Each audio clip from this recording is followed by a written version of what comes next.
नमस्कार दोस्तों, कैसे हो आप सब? I hope you all are good and studies तो आपकी अच्छी चल ही रही है। चलो, तो आज हम डिस्कस करेंगे हमारा टॉपिक नंबर 17। और आज का हमारा डिस्कशन होगा किस पे? एसए पे। एसए का टॉपिक है rural development is essential for national progress. Okay, तो इस टॉपिक में आपको ज़्यादा कॉम्प्लिकेटेड वे से नहीं लिखना, इजी टॉपिक है तो इजी ही वे में आपको लिखना है कि रूरल डेवलपमेंट इसेंशियल है हमारे नेशनल प्रोग्रेस के लिए।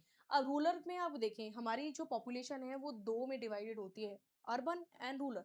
रूरल एरियाज में हमारे 65% of the people live in are villages. कितना? 65% के आसपास हमारे जो अप्रॉक्स डेटा, ये 65 के आसपास पॉपुलेशन कहाँ रहती है? रूरल एरिया में रहती है। और रूरल एरिया से वो माइग्रेट होके कहाँ जाती है? अर्बन एरिया में। अब अर्बन एरिया में माइग्रेट होके जाती है तो इट्स मीन कि कुछ ना कुछ तो दिक्कत है रूरल एरिया में, कि why do they migrate from rural to urban areas? क्योंकि यहाँ पर अपॉर्चुनिटीज ज़्यादा है। यहाँ पर अपॉर्चुनिटीज के साथ साथ और फैसिलिटीज भी बहुत ज़्यादा है लोगों के पास। एजुकेशन हो गया, हेल्थ केयर हो गया, या इकोनॉमिक वे से हम देखें तो वो सारी चीज़ें यहाँ पर ज़्यादा है as compare to rural area. Rural area में हमारे पास जो बेसिक मीन ऑफ लाइवलीहुड होता है वो होता है एग्रीकल्चर। एग्रीकल्चर हो गया, या पाउल्ट्री फार्म हाउस हो गए, वो हो गया। या अगर हम और भी सारी चीज़ें देखें तो पर वहाँ पर हमें और टेक्नोलॉजी की और इनोवेशन की ज़रूरत है। अभी we are moving for towards the जहाँ पर टेक्नोलॉजिकल एग्रीकल्चर या डिजिटल एग्रीकल्चर की साइड हम बढ़ रहे हैं। बट द प्रॉब्लम इज कि उस तरह से इम्प्लीमेंटेशन हो पा रहा है या नहीं हो पा रहा। अभी भी हम देखते हैं कि we have a connectivity issues in the rural areas. अभी रोड्स हमारे बिल्कुल भी, मतलब कुछ ऐसे गांव हैं जहाँ पर अभी तक भी बिल्कुल मेटल रोड नहीं है। हमारी जो स्कीम्स है वो वहाँ तक प्रॉपरली पहुँच पा रही है, नहीं पहुँच पा रही है। टारगेटेड वे से हम वहाँ पर उन्हें जो डिलीवरी होनी चाहिए उनके वेलफेयर स्कीम्स की, वो हो पा रही है, नहीं हो पा रही। तो ये सारी चीज़ें हमें वहाँ पर प्रॉपरली कवर करके देखनी है। तो इस टॉपिक को आप ध्यान से देखिए। रूरल डेवलपमेंट इसेंशियल है हमारे नेशनल प्रोग्रेस के लिए। तो काइंडली फर्स्ट आप कॉपी और पेन उठाइए और सोचिए कि आप क्या क्या लिख सकते हैं। आपको इंट्रोडक्शन में क्या लिखना है, पैराग्राफ 1 में क्या लिखना है, पैराग्राफ 2 में क्या लिखना है, पैराग्राफ 3 में क्या लिखना है, फिर 4 में, ऐसे आप 4-5 पैराग्राफ लिख सकते हो एंड देन कंक्लूजन। बस। आपको ना यहाँ पर सोर्स लिखना है, ना बॉक्स बनाना है, कुछ भी नहीं लिखना, बट आपको कंक्लूजन प्रॉपर लिखना है। बैलेंस्ड वे से लिखना है, पॉजिटिव लिखना है आपको कंक्लूजन। ओके, क्योंकि लास्ट में हम जब हमारे जो एंड पॉइंट होते हैं वो हमेशा ऐसे फ्यूचरिस्टिक होने चाहिए, पॉजिटिव होनी चाहिए। ठीक है, उसमें नेगेटिव आपको कुछ नहीं लिखना। टेलीग्राम चैनल तो आप एक बार देख लेना। और आप अगर इसको सब्सक्राइब करते हो तो आपको और ज़्यादा हमारे जो भी कोर्सेज के साथ साथ जो भी अभी यूट्यूब पे वीडियोस आ रही है उसकी अपडेट मिलेगी, उसकी पीडीएफ मिलेगी।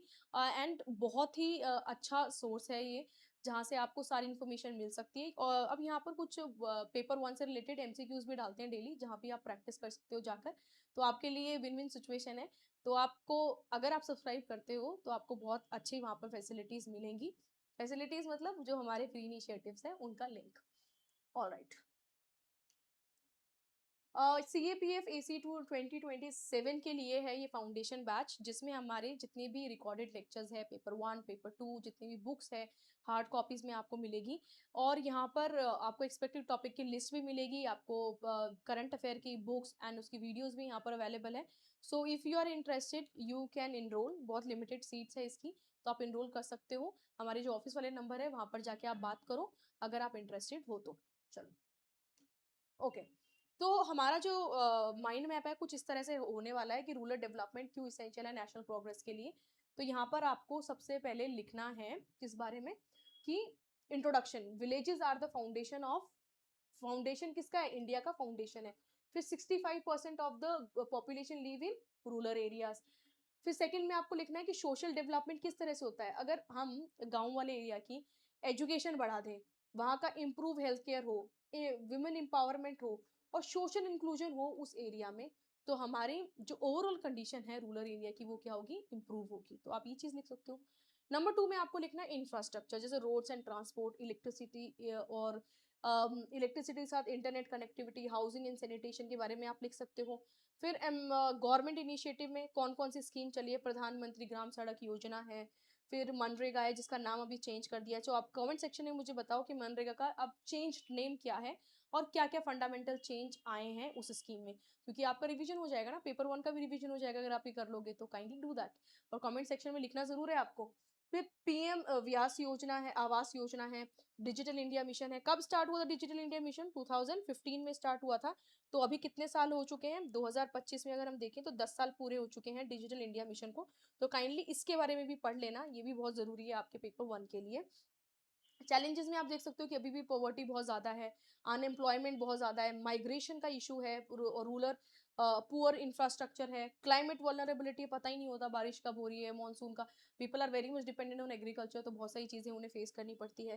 टेक्नोलॉजी वाइज हम देखें तो डिजिटल पेमेंट हो गया, ई गवर्नेंस हो गया, स्मार्ट एग्रीकल्चर हो रहा है, अभी रूरल एंटरप्रेन्योरशिप की साइड हम जा रहे हैं। रिड्यूसिंग माइग्रेशन के लिए हमें लोकल एम्प्लॉयमेंट अपॉर्चुनिटीज देनी पड़ेगी।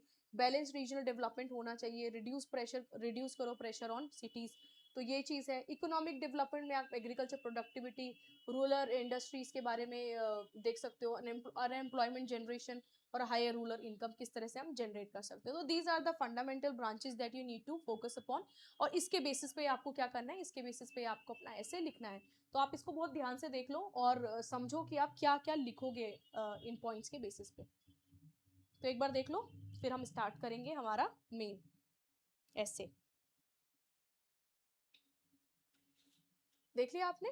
अगर ना भी देखा हो तो प्लीज पॉज कर दो, मैं रुक जाऊंगी, उसके बाद आप देख लेना। ओके, तो यहाँ पर थोड़ा डिटेल में दिया हुआ है कि आप पैराग्राफ 1 में क्या लिखोगे, पैराग्राफ 2 में क्या लिखोगे, पैराग्राफ 3 में क्या लिखोगे, सारी चीजें यहाँ पर लिखी हुई है। पैराग्राफ 1 में हमें इंट्रोडक्शन करना था कि रूरल डेवलपमेंट का मतलब क्या होता है and how this is important for national progress. क्योंकि ऐसा थोड़ी है कि अगर एक ही हमारी जब सोसाइटी में 2 सेक्शन है, मतलब conventionally we have divided, 2 section है, रूरल एंड अर्बन। अगर एक ही सेक्टर बढ़ता जा रहा है, दूसरा नहीं बढ़ेगा, तो फिर क्या, अनइक्वल अनइक्वल डेवलपमेंट हुआ ना वो। तो इक्वल डेवलपमेंट के लिए हमें रूरल एरिया में भी काम करना है, रूरल डेवलपमेंट भी करना है। तो वही चीज लिखिए, रूरल डेवलपमेंट का मतलब क्या होता है? रूरल डेवलपमेंट का मतलब होता है इंप्रूवमेंट करना, इंप्रूवमेंट इन इकोनॉमिक सोशल। जब भी आप चीजें लिखो आपको 3 चीजें लिखनी है, economic social and infrastructural condition of village, since a large portion of India population reside in rural areas. All right, the development of village is crucial for achieving national progress and inclusive growth. तो development बहुत ज़्यादा ज़रूरी है हमारी overall किसके लिए? Growth के लिए, इंक्लूसिव ग्रोथ के लिए। क्या ज़रूरी है?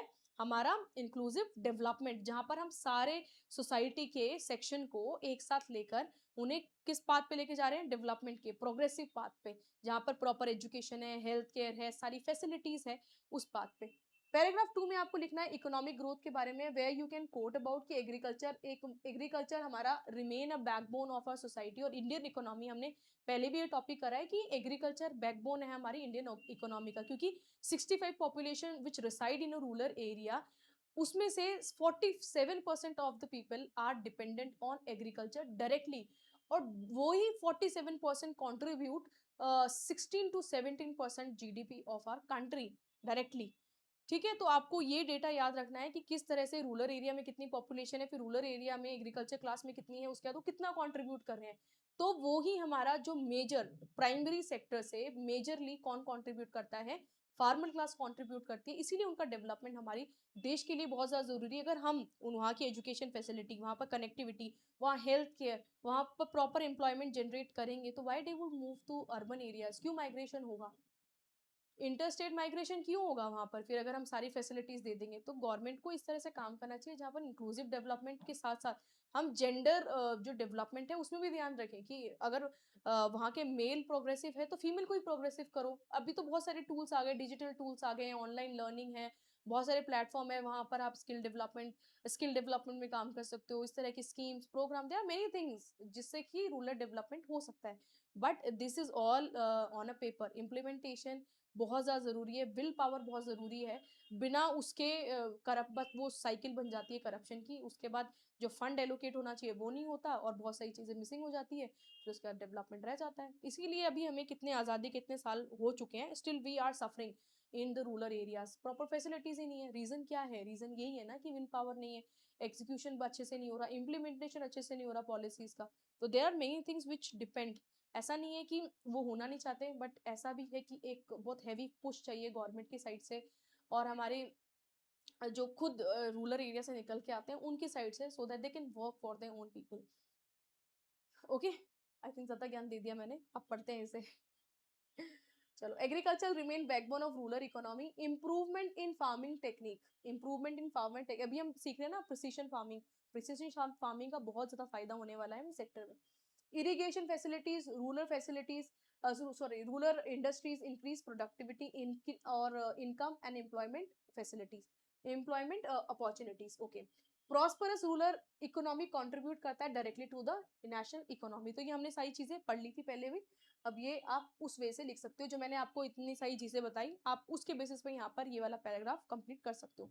सोशल में आप देख सकते हो कि better school, health care facility, sanitation, drinking water, housing facilities are very very important. Basic चीजें होती है, हर एक इंसान को मिलनी चाहिए, तो वहां पर भी उन्हें अपडेटेड वर्जन में मिलनी चाहिए। अब housing improve human development indicator, education and healthy citizen become productive. अगर एजुकेटेड होगा और प्रोडक्ट हेल्दी सिटीजन होगा तो वो क्या उसकी जो मतलब आउटकम होगी या उनका जो कैपिटल होगा वो भी पॉजिटिव ही होगा ना। तो आपको ये लिखना है कि healthy citizen become productive contributor to the national progress, तो आपको ये चीज भी लिखनी है। पैराग्राफ थर्ड में आपको लिखना है कि development of infrastructure such as road, electricity, internet connectivity. अब डिजिटल डिवाइस अभी तक भी क्यों है वहां पर, क्योंकि कनेक्टिविटी नहीं है ना, टावर्स नहीं है वहां पर, बहुत सारे कभी एयरटेल का टावर नहीं होता, जियो का टावर नहीं होते, तो टावर्स नहीं है बहुत सारे एरिया में, रिमोट एरियाज है वहां पर, वहां की जो वेदर कंडीशन इतनी खराब होती है कि वो मैच ही नहीं कर पाती।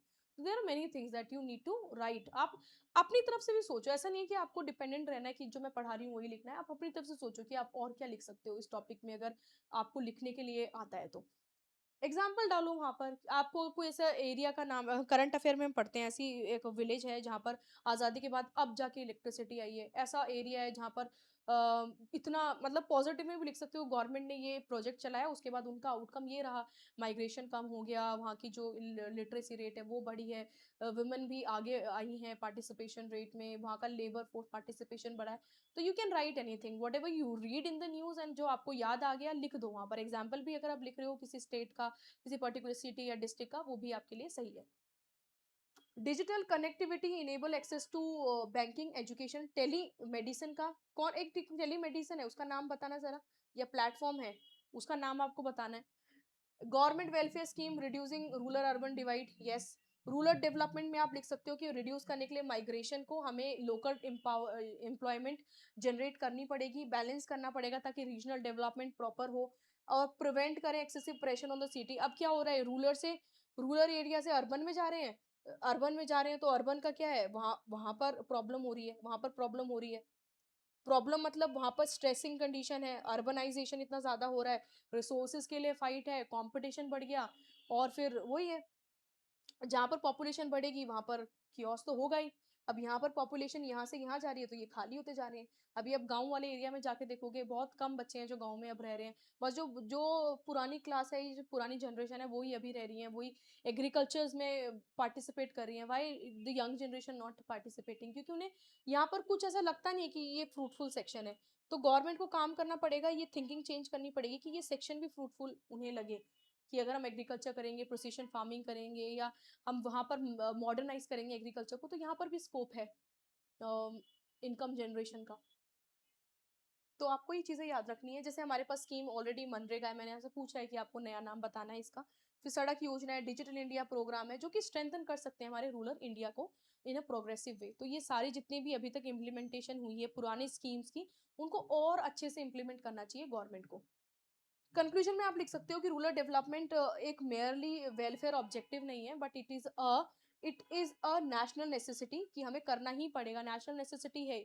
अगर हम नहीं करेंगे तो एक ऐसा टाइम आएगा कि अर्बन एरिया की पॉपुलेशन 90% हो जाएगी और रूरल एरिया की 10% हो जाएगी, तो फिर वो तो होगा ही ना, अनइक्वल डिवाइड वैसे ही हो गया, इतना ज्यादा रूरल अर्बन डिवाइड अगर इतना ज्यादा होगा तो कहाँ आप सोच सकते हो कि प्रोग्रेस होगी सोसाइटी में। वो तो अनइक्वल प्रोग्रेस हुई ना, फिर अनइक्वल प्रोग्रेस तो जीडीपी में भी नहीं आती। तो देखना है आपको यहाँ पर, inclusive development can not be achieve without empowering villages are very important. अगर हम इंक्लूसिव डेवलपमेंट की बात करते हैं तो इंक्लूसिव डेवलपमेंट तब तक नहीं आएगा जब तक हमारे विलेजेस पावरफुल नहीं होंगे। Investing in rural development is essential for building prosperous and self reliant and developed India. तो अगर हम रूरल एरिया में इन्वेस्ट कर रहे हैं तो it is not waste of money. In fact अगर हम रूरल एरिया में इन्वेस्ट करेंगे तो बहुत सारी चीजें हमारी इंप्रूव होगी इन फॉर लॉन्ग टर्म, क्योंकि माइग्रेशन बचेगा, सिटीज पे लोड कम आएगा, रिसोर्सेज डिस्ट्रीब्यूशन फेयर होंगे, सबको इक्वल अपॉर्चुनिटीज मिलेगी। तो इसके लिए हमें 3 चीज़ों पे काम करने की बहुत ज़्यादा ज़रूरत है। एक तो गवर्नमेंट को एजुकेशन की इक्वल एजुकेशन मिले, डिजिटल डिवाइड कम हो और हेल्थ फैसिलिटीज़ बहुत अच्छी होनी चाहिए, एम्प्लॉयमेंट जनरेशन करो वहाँ पर, स्किल डेवलपमेंट। ओके, सो ये कुछ फैक्टर्स है जो आपको याद रखने हैं। आई होप हमने इस टॉपिक को बहुत ज़्यादा डिटेल में कवर किया है और खुद के ओपिनियन भी बहुत ज़्यादा दिए हैं इसमें। तो अगर आपको ऐसा कुछ लगता है कि you want to give your opinion, तो आप भी कमेंट सेक्शन में लिख सकते हो, मैं आपके कमेंट पढ़ती हूँ।